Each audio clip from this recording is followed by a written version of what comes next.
start of the game, Dune Awakening, begins off-world on this large spaceship.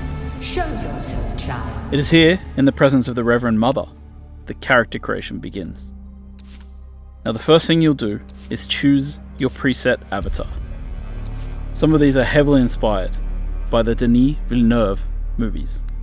Once you've chosen a base visual look, you can then move into the depths of character creation and make choices about how your character feels, both in terms of age, but also a plethora of physical attributes. Our goal in giving players access to a detailed character creator is to really allow them to create the avatar that lets them fulfill their fantasy of living out their dreams on Arrakis.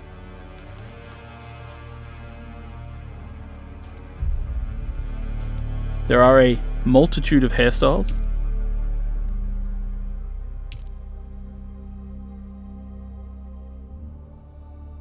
and other things such as tattoos for players to choose from. You can even choose different styles of lipstick and eyeshadow.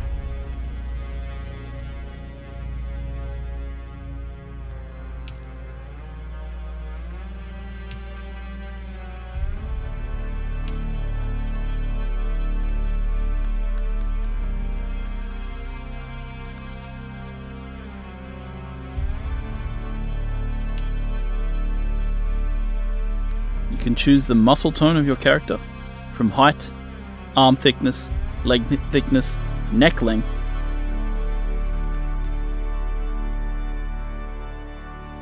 Once you finish your character, you choose your name and enter the world. And once you've customized the avatar that you want to play in the game, Have they told you well, then we what move I into am? the second phase of character creation. Then I will sift your words for lies. Let's begin. Where were you born? The second phase of character creation A world of is where water. you, as a person who may or may not know Atreides. anything about Dune, get to make choices about who you were before the game starts. Where you come from, Bad advice. what caste you belong make a to bad in the Dune deal. universe, and of be course, close to perhaps power most is to importantly, walk the who your nice mentor edge. was. Who was your mentor? Your mentor determines your starting set of skills when you enter the game. You must have been very young. The mind must be prepared, or the training does not take. The test is almost complete. Have you spoken truth? Come here. Kneel. Put your hand in the box.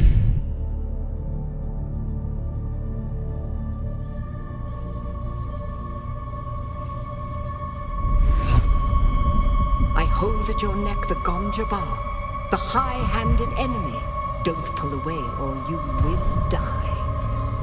Great plots are afoot in the Imperium, and the currents of intrigue run deeply. Arrakis is the key, and the Fremen are missing. You will go to Arrakis as our agent, prisoner. You have one task. Find the Fremen. Wake the sleeper. You will know when it is done.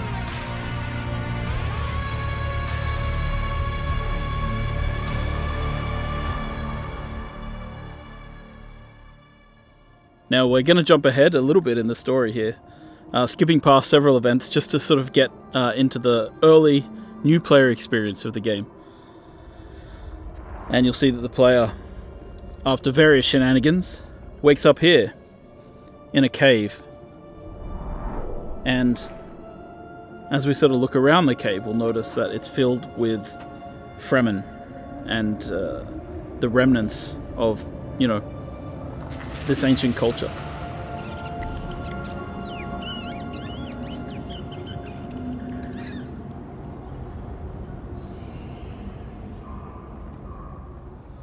So now as the player takes their first steps in the world, they're really here amongst the dead.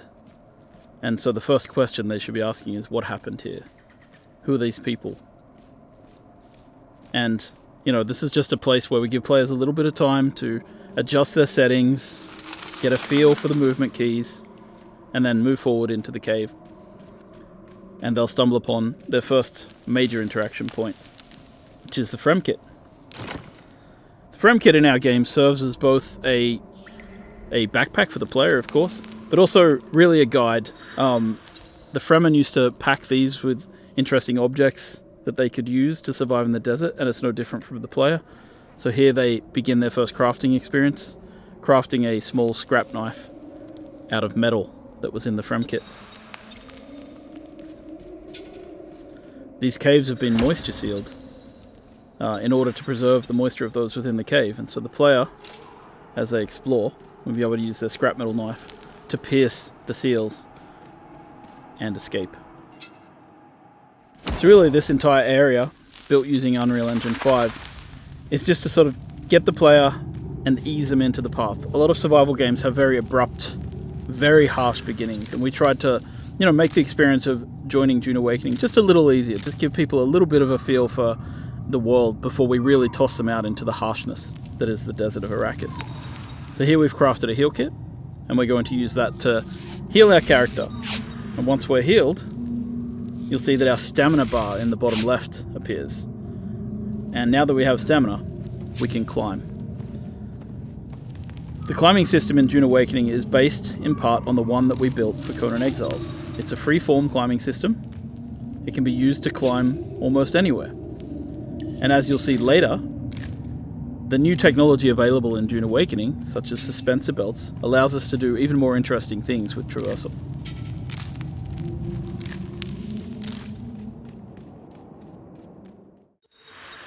So once we've finished that first little section, we're jumping ahead, we're going straight into the harsh real world of Arrakis. And here are your first steps on Arrakis. Your ornithopter has crashed, and you've got to escape from the crash site immediately, because the sandworm always comes. And what you have to keep in mind is, these are the little ones. So these are the first sandworms you encounter in the game. There's bigger ones later on. The other thing that you have to pay attention to as a player is sunstroke and heat. So if you see in the top middle of the UI here, we've got this sunstroke bar building up. The longer you stay in the sunlight, the more chance you have of getting into the sunstroke state. And of course, our player here, not the sharpest knife in the drawer, has decided to stay in the sun and try harvesting water from plants. So he has become sunstroked. Sunstroke gives you a debuff. It means that your water goes down much faster than it normally would. That means you'll need to drink more often. So stick to the shadows, avoid the sun. It will eventually wear off if you stay in shade long enough. So now that we've made our way out of the first part of the desert and we're heading deeper in, we're going to start to harvest in the game world. So harvesting in a lot of these survival games is quite similar. In this case, we're picking up items, but we're about to pull out what's known as the cut array. And what we do with the cut array is we analyze structures to find their weak points, and then we cut along those lines to break open the structures and gain the resources inside. This is like mining. We apply it both to rocks, we apply it to metals in the game world. And at the start of the game as a player, you'll just be scrounging around, picking up, finding structural weak points in rocks that you can harvest, breaking them apart, and taking those pieces with you. Now we've jumped ahead a little bit, and we see that the player is starting to be affected by the spice in the air. And this means that players need to get somewhere safe, in shelter, before the spice overwhelms them and overwhelms their senses. And this is another large part of the game. We're not going to show too much of it today, but spice is a very important part. With the world broken apart by the War of Assassins, there are NPC bases scattered all over Arrakis. We're switching to a different character now, one who's slightly more advanced, and he's using his binoculars to mark an NPC outpost. We're going to mark that. That marker will then appear on our compass, and you're able to approach them in any way you like. In this case, our character uses a Shigawire claw combined with a suspensor belt to get up to high ground and approach the enemy base from above. Kind of one of the interesting things about Dune Awakening is just how you can combine the different abilities. And this is how traversal really plays into the game. Like, you end up being able to attack these bases from any angle that you'd like. Now, our player is going to craft the first gun in the game, known as a Mauler pistol, which translates to, the basic kind of weapon in the game. As you may know, in Dune, bullets are not the preferred type of ammunition. Instead it's darts, which are fired at a slower rate in order to try and attempt to pierce shields. Now this early in the game, enemies don't really have shields, so the player is going to sneak into the base from above and use a combination of their early abilities. In this case, dropping out a grenade, then sneaking around the corner, and beginning to get into NPCs head on. Now, troopers are the basic shock troops of the universe, and their ability trees reflect that. Grenades, Shiga claws for moving around, and of course, they're able to take down people with headshots. You can see how suspensor belts really allow you to change your approach to combat.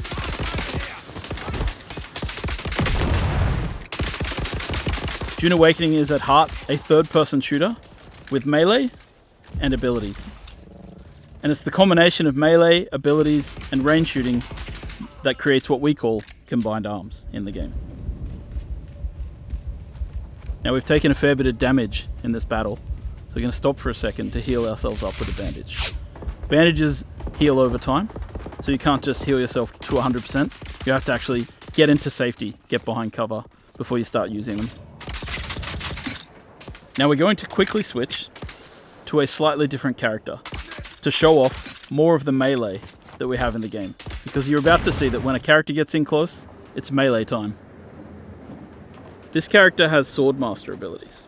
First of all, the knee charge, which is about getting in close to do damage in combat, and then quickly setting up to a riposte, which allows you to parry and return massive amounts of damage to your enemy. Of course, later in the game, when enemies have shields, melee is a much more emphasized style of combat. And you see that when a player is not really equipped to handle ranged characters, they have to fall back on their abilities to get in close. Now, we've switched again. Now we're going to switch to a set of Mentat abilities. One of these abilities is known as Battlefield Calculation. Using Battlefield Calculation, the Mentat is able to calculate from anybody that they see what they're carrying and what they're wearing. I don't like the sound of that. Now we've dropped out our Hunter Seeker, and we're using our Hunter Seeker ability to take down enemies in the world really quickly. You hear that? Now obviously when you're playing with a friend, you want to combine your abilities and work together. In this case, the Mentat's able to point out to their friend where people are in the world and how much ammo and stuff they have. And you'll see that when enemies go down sometimes, they go into a down but not out state. It's up to you whether you execute them or continue to fight.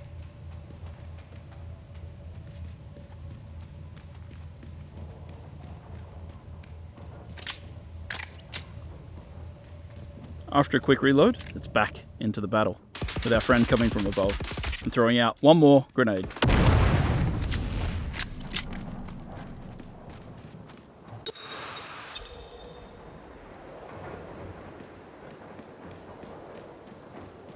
And once you've defeated your enemies in battle, sometimes you just gotta take their blood.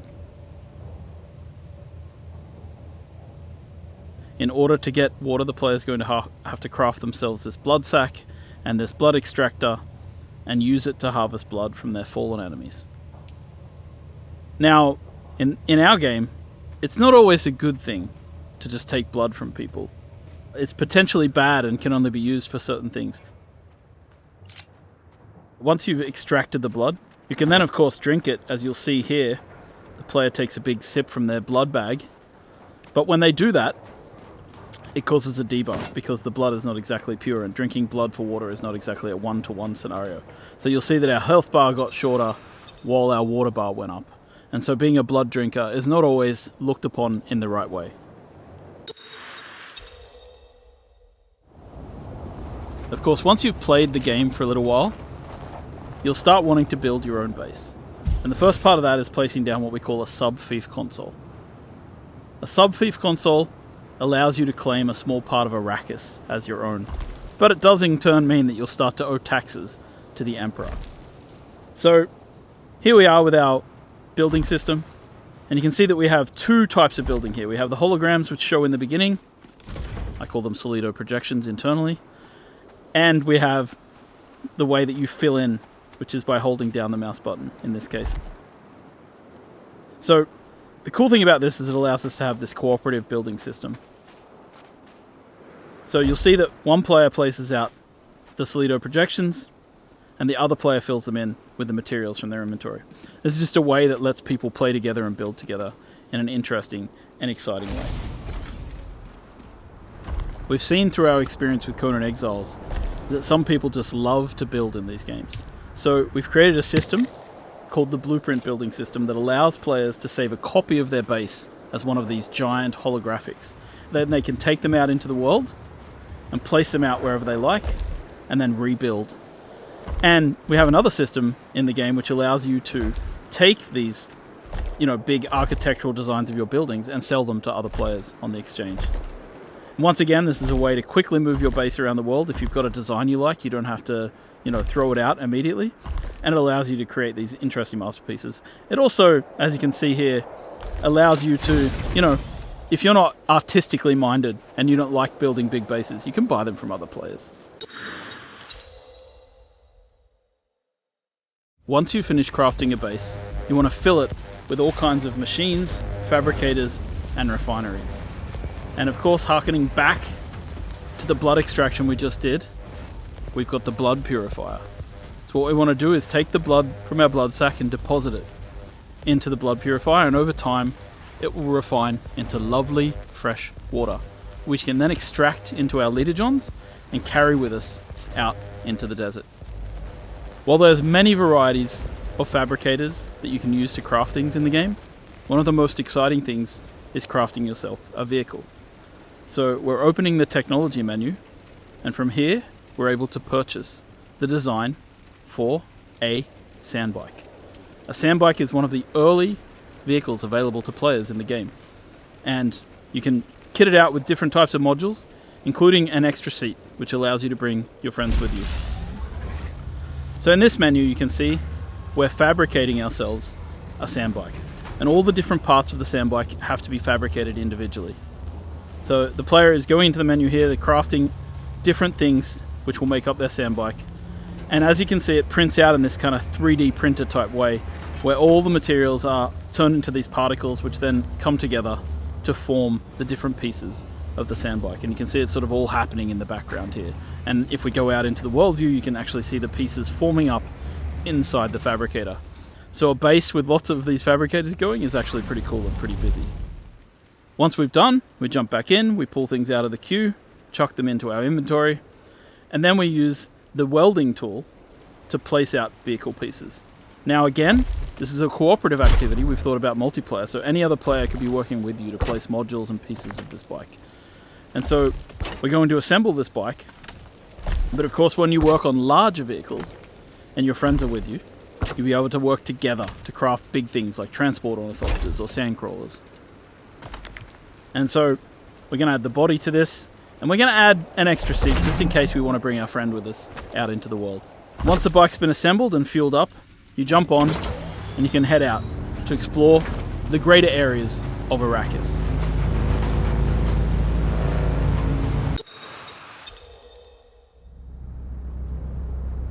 Heading out into the world to explore can be a dangerous experience. And as you explore the universe, you'll find certain dynamic events will occur. In this case, the War of Assassins has claimed a new victim, a ship which falls from the sky, spilling its loot all over the sand. So we head out there to see what we can get, to harvest and gather as much as we can. Of course, the problem is this is extremely visible to everybody in the nearby area. So people will be able to see this, and so in a PvP area you might suddenly find yourself coming into competition with other players. In a PvE area you might just find other people competing with you to get to the loot first.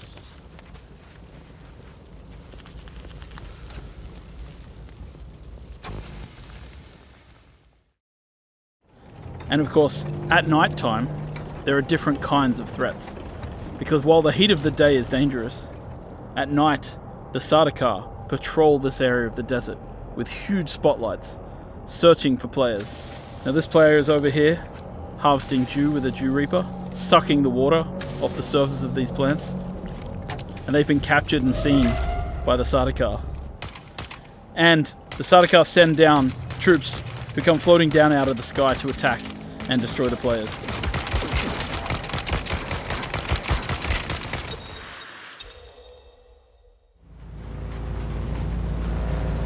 Now, of course, as mentioned, traveling on the surface at any time risks drawing a sandworm. But there are certain things which we've created to draw players out of their comfort zones. So in this case, there's a special type of sand here on the surface, known as flower sand. Flower sand, according to the books, is the softest kind of sand, and players can use it to refine it into a variety of different materials that they need for crafting. So you want to come out into the desert and you want to try and find flower sand, but you have to be wary and pay attention, because as you harvest, you risk drawing the attention of the sandworm.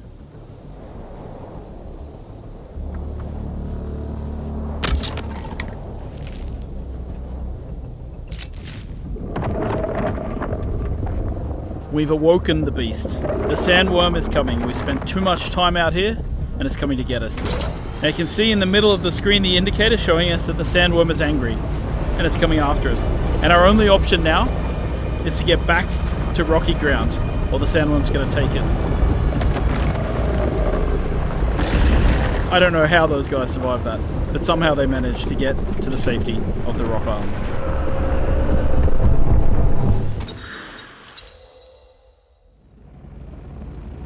Once you've crafted your first ornithopter, you'll be able to take to the air and your entire perspective of the world shifts.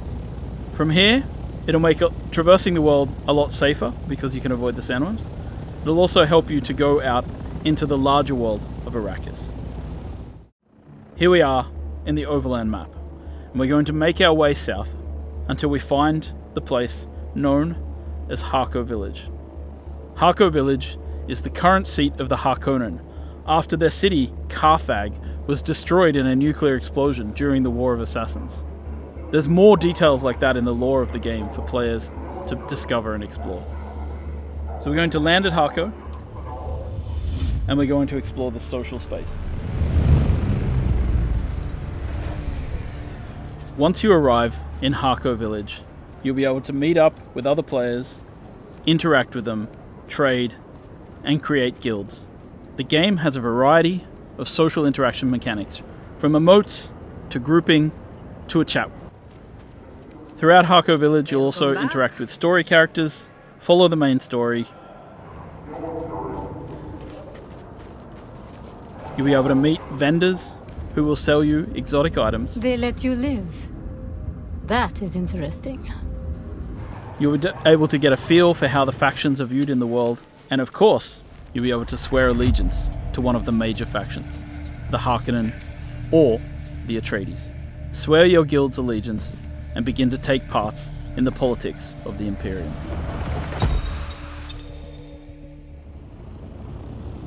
Once you've grouped up with friends, you should go out into the world and find desert Imperial testing stations. These are dungeon-like experiences, which you and your friends can work through together.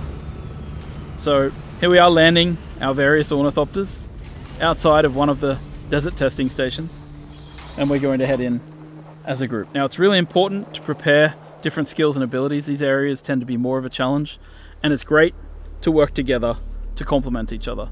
So this is the skill tree. Here you can equip different types of abilities and techniques.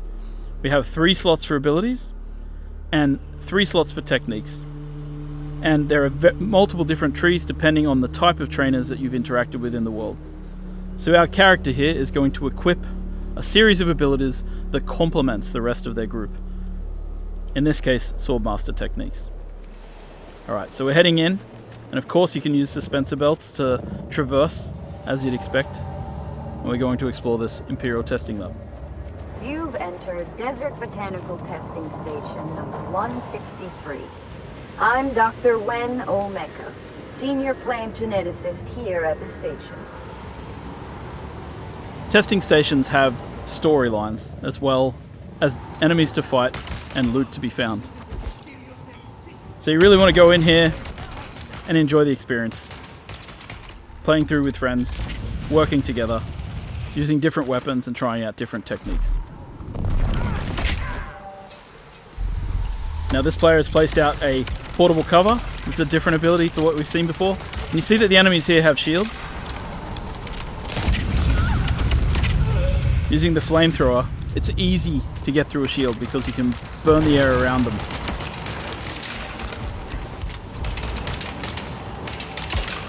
And of course our characters are a little higher level than they were in the start of this video, so you're able to see that, yeah, we can take people down a little more easily. And of course when you get to the end of these areas you find these really cool loot chests. And in these loot chests you find specialized components that are used for crafting exotic weapons and items. The end game of Dune Awakening takes place in the deep desert. Giant spice blows will happen, drawing players from all around to try and harvest the spice as quickly as possible. You want to get there first, and you want to try and take as much spice as you can before an enemy guild shows up to try and take it away from you. Now of course, if you're clever, and you start to lose the battle, you might place out a thumper, and that limits the time in which people are able to take spice, because then the big worm is going to show up.